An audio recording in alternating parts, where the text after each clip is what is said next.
Big boss ಮನೆಯಲ್ಲಿ ಗಿಲ್ಲಿ ಅದ್ಭುತವಾಗಿ ಆಟ ಆಡ್ತಾ ಇದ್ದಾರೆ. ಆಗಾಗ ಕಾಮಿಡಿ ಮಾಡುತ್ತಾ ಎಲ್ಲರನ್ನ ನಗಿಸೋದ್ರ ಜೊತೆ ಒಂದಷ್ಟು ಮಾಸ್ಟರ್ ಪ್ಲಾನ್ಗಳನ್ನ ಮಾಡ್ತಾ ಇದ್ದಾರೆ. ಗಿಲ್ಲಿಯ ಈ ಪ್ಲಾನ್ಗಳನ್ನ ಮನೆ ಮಂದಿ ಊಹೆ ಕೂಡ ಮಾಡೋಕಾಗ್ತಾ ಇಲ್ಲ.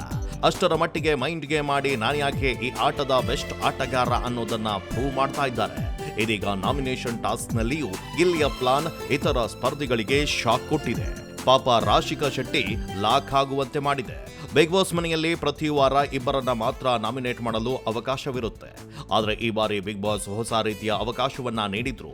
ಎಲ್ಲ ಸ್ಪರ್ಧಿಗಳು ಎಷ್ಟು ಜನರನ್ನ ಬೇಕಿದ್ರೂ ನಾಮಿನೇಟ್ ಮಾಡಬಹುದಿತ್ತು. ಪ್ರತಿ ಸ್ಪರ್ಧಿ ಕನ್ಸೆಷನ್ ರೂಮ್ಗೆ ಹೋಗಬೇಕು. ಅಲ್ಲಿ ಹೋದ ಬಳಿಕ ಉಳಿದ ಸ್ಪರ್ಧಿಗಳನ್ನ ನಾಮಿನೇಟ್ ಮಾಡ್ತಾರೆ. ಎಷ್ಟು ಮಂದಿ ನಾಮಿನೇಟ್ ಮಾಡಿದ್ದಾರೆ ಅಂತ ಬಿಗ್ ಬಾಸ್ ಹೇಳ್ತಾರೆ. ಅದು ಯಾರು ಎಂಬುದನ್ನ ಸರಿಯಾಗಿ ಊಹಿಸಬೇಕು. ಸರಿಯಾಗಿ ಊಹೆ ಮಾಡಿದ್ರೆ ನಾಮಿನೇಷನ್ ಆಗದೆ ಹೊರ ಉಳಿತಾರೆ.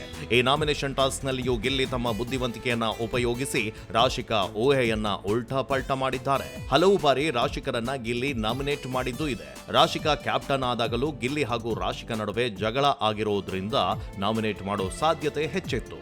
ಆದ್ರೆ ಇಲ್ಲೇ ಬುದ್ಧಿವಂತಿಕೆ ಉಪಯೋಗಿಸಿದ ಗಿಲ್ಲಿ ಈ ವಾರ ರಾಶಿಕಾನ ನಾಮಿನೇಟ್ ಮಾಡಿಯೇ ಇಲ್ಲ. ರಾಶಿಕಾ ಲೆಕ್ಕಾಚಾರ ತಪ್ಪಾಗಿದ್ದೂ ಇಲ್ಲೇ. ತಮ್ಮನ್ನ ನಾಮಿನೇಟ್ ಮಾಡಿದವರ ಹೆಸರನ್ನ ಊಹೆ ಮಾಡಿದಾಗ ಗಿಲ್ಲಿ ಹೆಸರು ಕೂಡ ರಾಶಿಕಾ ತೆಗೆದುಕೊಂಡಿದ್ರು.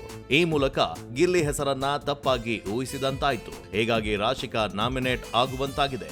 ಈ ಟಾಸ್ಕ್ ನಲ್ಲಿ ಗಿಲ್ಲಿ ಪ್ಲಾನ್ ನೋಡಿ ಬಿಗ್ ಬಾಸ್ ಮನೆಯ ಇತರ ಸ್ಪರ್ಧಿಗಳು ಶಾಕ್ ಆಗಿದ್ದಾರೆ. ಇನ್ನು ನಾಮಿನೇಷನ್ ಬಳಿಕ ಗಿಲ್ಲಿ ನಿಮ್ಮ ಹೆಸರನ್ನ ತೆಗೆದುಕೊಂಡಿಲ್ಲ ಅಂತ ಅನೇಕರು ರಾಶಿಕಾಗೆ ತಿಳಿಸಿದ್ರು. ಇದು ರಾಶಿಕಾಗೆ ನಂಬೋದಕ್ಕೆ ಸಾಧ್ಯವಾಗಿಲ್ಲ. ಖುದ್ದು ರಾಶಿಕಾ ಕೂಡ ಹೌದಾ ನಿಜನಾ ಅಂತ ಮತ್ತೆ ಕೇಳ್ತಾ ಅಕ್ಷರಶಃ ಶಾಕ್ ಆದ್ರು. ನಿಮ್ ಪ್ರಕಾರ ಗಿಲ್ಲಿ ನಟ ಬಿಗ್ ಬಾಸ್ ಮನೆಯ ಮಾಸ್ಟರ್ ಮೈಂಡ್ ಹೌದೋ ಅಲ್ವಾ? ಹೌದಾಗಿದ್ರೆ ವಿಡಿಯೋ ಶೇರ್ ಮಾಡಿ, ಅಲ್ಲ ಅನ್ನೋದಾದ್ರೆ ಕಮೆಂಟ್ ಮಾಡಿ.